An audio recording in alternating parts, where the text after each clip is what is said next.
Hello and welcome to Thought for February the 12th.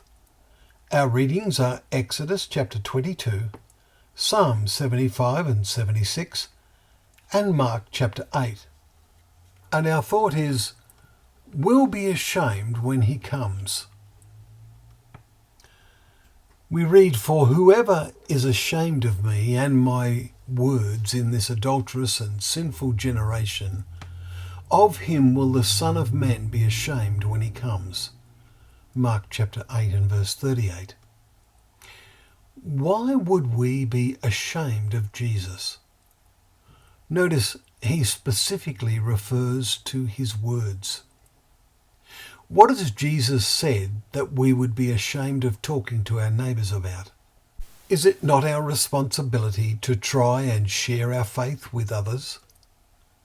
Next week in Mark, we will read in Mark chapter 12 that the second commandment is, "You shall love your neighbour as yourself." There is no other commandment greater than these. Verse 31. Yet today, when you have a neighbour who is totally godless, it is difficult. Why? Do we feel ashamed of what we believe? And if so, why? When Jesus rebuked Peter because he refused to believe that Jesus was going to be killed, he said to him, "You are not setting your mind on the things of God, but on the things of man." Verse 33. Let us try harder to set our minds on the things of God. In doing so, we will recall that even in the law God gave the Israelites through Moses, the Old Testament, Leviticus 19 verse 18, there is the command, "You shall love your neighbour as yourself." This has been a command for all ages. What a different world this would be if that command was carried out. And who can but doubt that it will be expected of those who live in God's kingdom? Should we be training for God's kingdom now?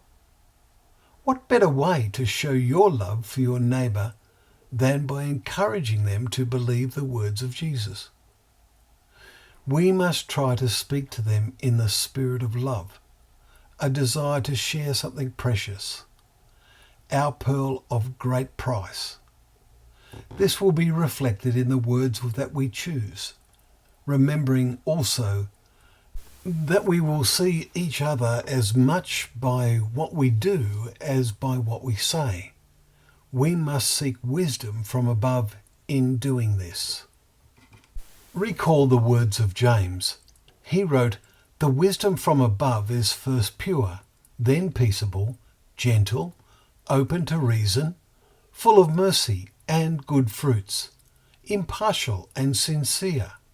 Chapter 3 verse 17.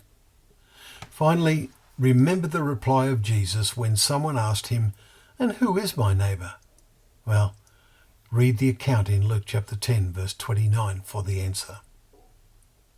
Well, thank you once again for joining us for Thought for the Day, where together we can open up the pages of God's Word, that Word being a lamp to our feet and a light to our path.